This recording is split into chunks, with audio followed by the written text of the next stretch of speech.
بسم الله الرحمن الرحیم. با یه آموزش دیگه در خدمتتون هستیم از سری آموزش‌های برنامه‌نویسی اندروید. توی این قسمت میخوایم که یک مبحث خیلی کاربردی رو خدمتتون ارائه بدیم.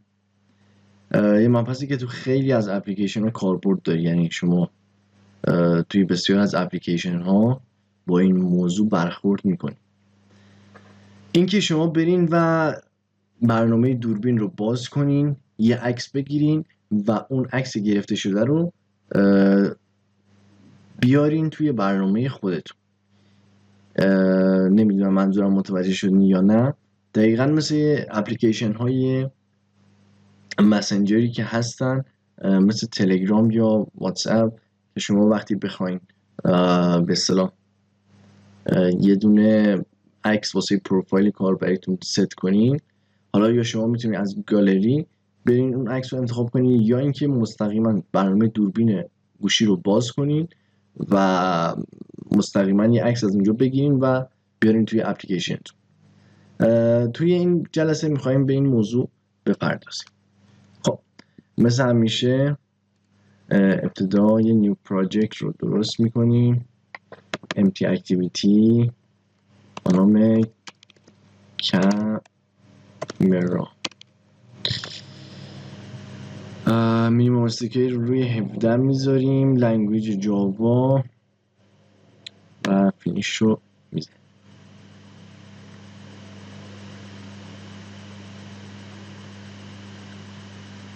خب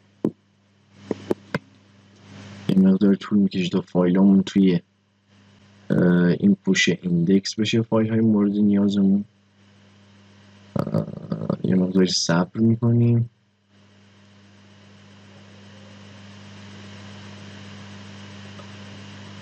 خب فایل ایندکس شدن. ابتدا میریم لیاوت این به اصطلاح اکتیویتی رو طراحی میکنیم.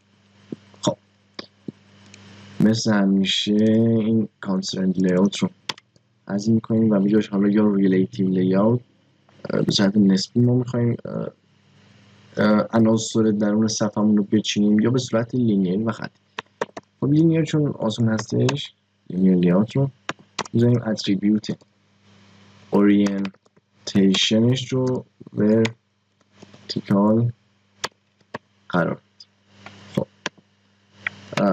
ما نیاز به دو تا ویو داریم، یه دونه ایمیج ویو برای اینکه اون عکس رو نمایش بدیم و یه دونه باتن برای اینکه واسه از اون باتن بریم توی اپلیکیشن دوربین. یه ایمیج ویو قرار میدیم مثلا با اندازه 240 dp در 240.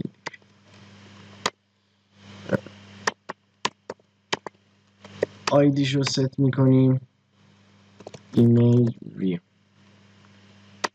و اینجا هم گراویتی رو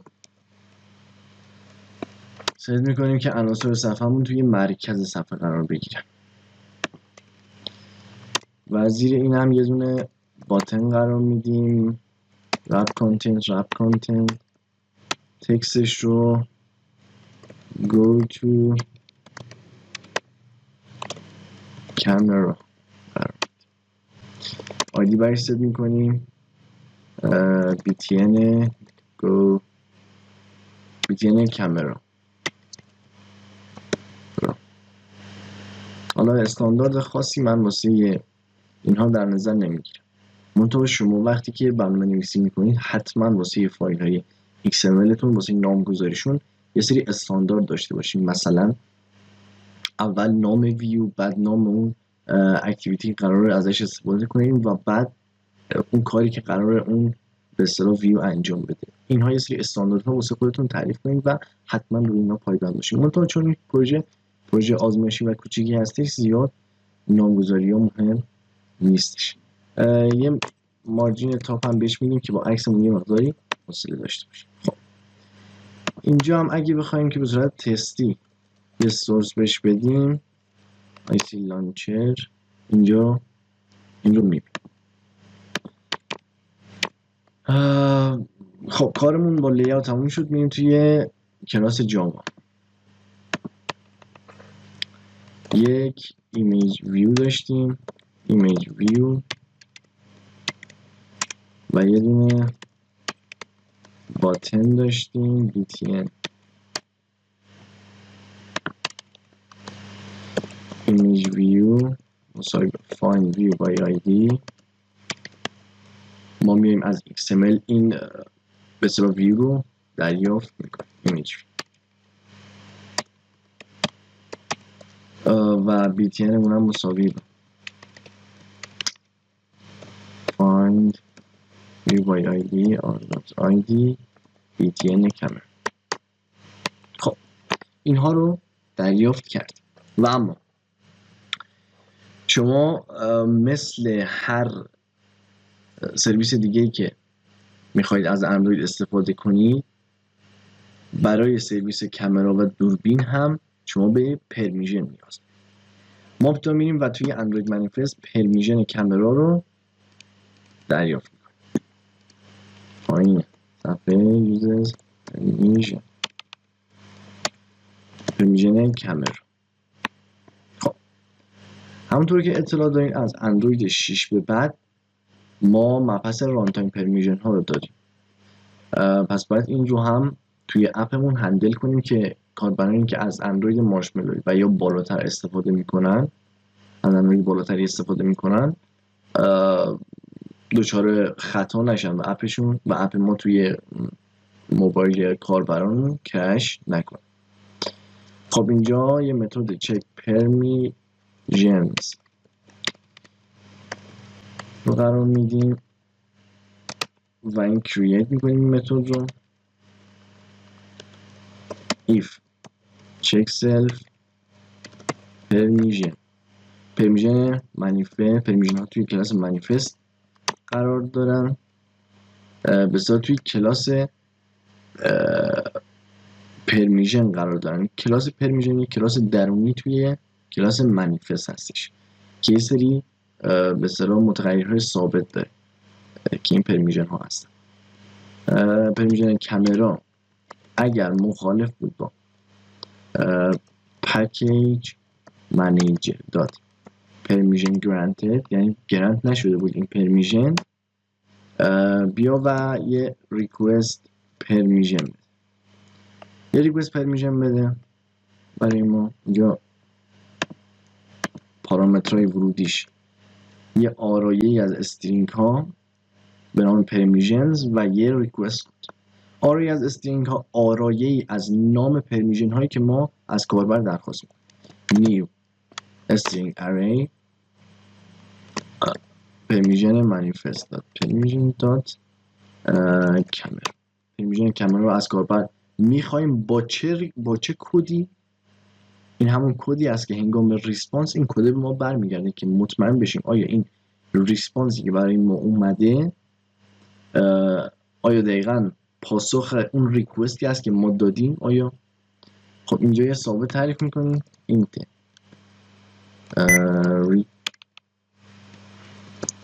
request code camera مساوی با 10 مثلا. شما هر عددی میتونید قرار بدید request code camera. خب اینجا یه خطا از ما گرفته. alt و enter رو میزنیم. همونطور که گفتیم باید این درخواست ها از اندروید مارشملو به بعد باشه. این رو اینجا. خب ریکوست رو دادیم. این ریکوست در قالب یه دیالوگ به کاربر نمایش داده میشه که آیا این اپ میخواد به دوربین شما دسترسی داشته باشه، آیا این اجازه رو میدین بهش. خب حالا اون جوابی که کاربر میده که حالا یا الو میکنه یا دینای میکنه کجا به ما برمیگرده؟ توی یک متدی به نام onRequest permissions result که اینجا override میکنیم. اینجا ما میتونیم کنترل او رو بزنیم onRequest permission result، این رو override میکنیم. خب اول ریکوست کد رو چک میکنیم که آیا با درخواست با ریکوست ما مطابقت داره یا نه. این ریسپانسی که اومد if request code برابر با ریکوست کد کامرا بود. خب حالا پرمیشنز که شامل همون رشته، شامل نام اون پرمیشن هایی هست که ما درخواست دادیم که زیاد مهم نیست، و گرانت ریزالت اون جوابایی که برای ما اومده. حالا دوباره if اگر گرانت ریزالت شماره 0 یعنی پاسخ ریکوست شماره 0 هم توی این آرای مشخص کامل هست، دوباره مخالف بود با package manager dot permission granted، دوباره بیا و این چک پرمیشنز رو برای ما بده. این چک پرمیشنز رو هم میاریم پایین تر از این قرار بدیم. خب کار ران تایم پرمیشنمون تموم شد. حالا BTN رو روش یه آنکلیک لیستنر ست میکنیم. زمانی که ما میخوایم روی این به اصطلاح دکمه کلیک شد بریم توی اپلیکیشن دو set on click listener new on click listener. زمانی که ما کلیک کردیم روی این باتن چه کاری انجام بشه؟ خب ما میخوایم با یه اپلیکیشن دیگه ارتباط برقرار کنیم. از اپلیکیشن خودمون میخوایم با اپلیکیشن دوربین ارتباط برقرار کنیم. ارتباط میان اپلیکیشن ها و اون کامپوننت های مختلفمون همونطور که قبلا از قبل میدونیم با اینتنت انجام میشه.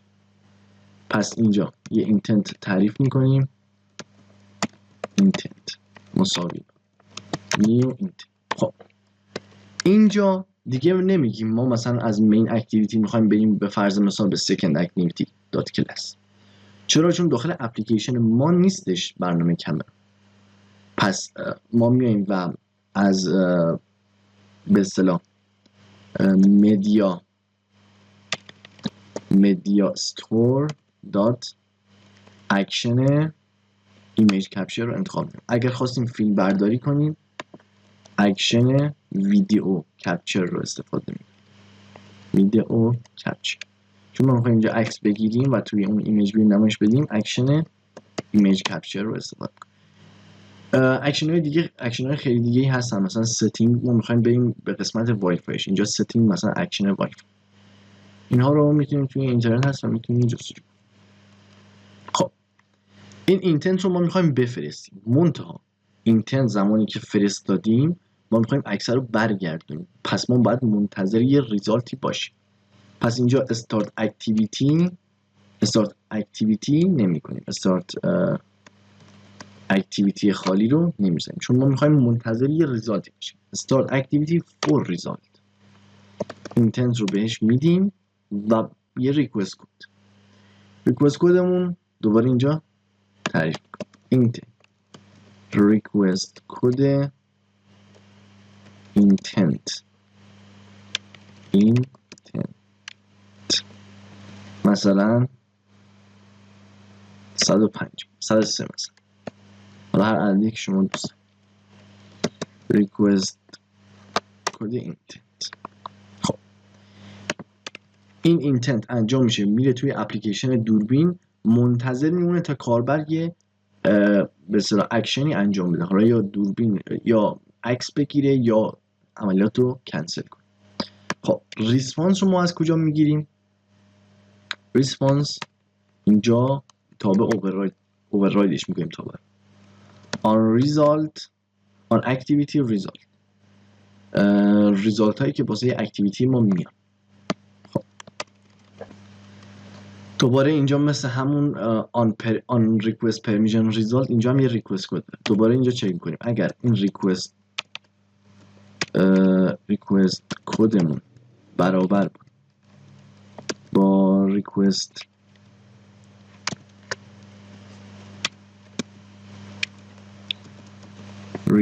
کد اینتنت. خب حالا اینجا مطمئن شدیم که ریسپانس همون ریکوستی هست که ما واسه دوربین ارسال کردیم. یه ریزالت کد داره. ریزالت کد یعنی چی؟ یعنی اون اکشنی که کاربر انجام داده چی بوده؟ آیا عکس رو گرفته ریزالت اوکی بوده؟ آیا ریزالت کنسل بوده یعنی دوربین برگشت رو زده؟ اینجا میایم چک کنیم if ریزالت کدمون برابر بود ریزالت کد اوکی، ریزالت کد کنسل داریم، فرست یوزر داریم و اوکی داریم. ما بیشتر با کنسل و اوکی کنیم. اگر ریزالت کد اوکی بود که یه کاری انجام بده، در غیر این صورت ما میایم یه توست مسیج نمایش میدیم که به اصطلاح کنسل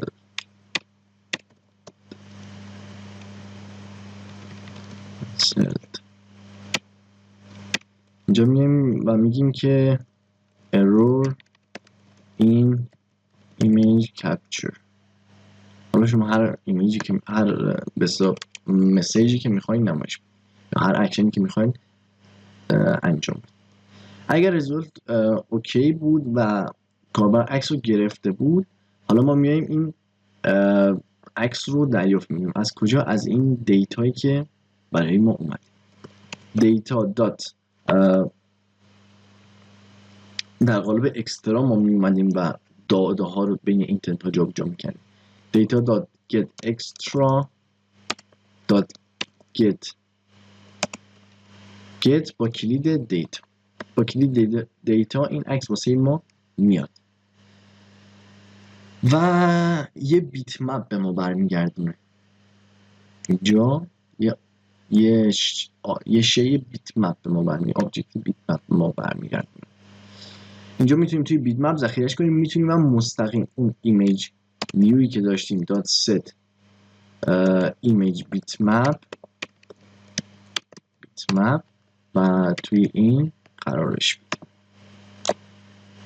خب کستش هم میکنیم به بیت مپ، چون اینجا یه آبجکت به ما برمیگردون، در حالی که چیزی که اینجا به ما برمیگرده توی برنامه دوربین یه بیت مپ، در حالی اینجا آبجکته، پس میایم اینجا اینو کست میکنیم.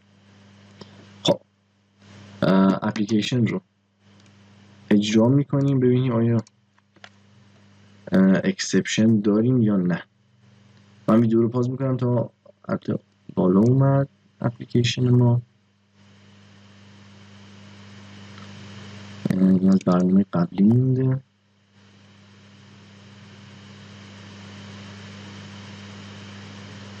خب اینستال. بله اینجا گفته که allow camera to take pictures and record video. گفتیم آیا این اپلیکیشن میخواد به کامرا دسترسی داشته باشه، آیا این رو میدیم؟ اگه دینای کنیم دوباره این دسترسی از ما میخواد. چرا؟ اینجا ما چک کردیم اگر گرانت ریزالت مخالف بود با پرمیشن گرانت، دوباره این عملیات رو تکرار کنیم. اگر ما دوباره دینای بزنیم دوباره این واسه میاد و هیچ اکسپشنی به ما نمیده. اگر الو کنیم خب برنامه کار. حالا گو تو کامرا رو میزنیم، این توی برنامه دوربین. حالا اینجا چون ایمولیتور هستش اینجوری نمایش میده، ولی خب اگر شما با دیوایس واقعی هم چک کنید برنامه‌تون درست کار. اینجا یه عکس میگیریم. خب اینجا اگر این دکمه رو بزنیم که به اصطلاح ریزالت کدمون کنسل میشه. حالا اگر اینو امتحان کنیم ببینید error in image capture، دقیقاً همون اکشنی انجام شد که ما ازش خواسته بودیم وقتی که ریزالتمون کنسل بشه این کار رو انجام بده. منتها اگر عکس رو تایید کنیم یه عکس میگیریم و تاییدش کنیم و این میاد توی ایمیج ویومون قرار میگیره. خب امیدوارم که از این ویدیو هم راضی باشید. لطفا ما رو حمایت کنید و اینکه خوش و سلامت باشید. تا ویدیو بعدی شما رو به خدای بزرگ بسپارم. خدا نگهدار.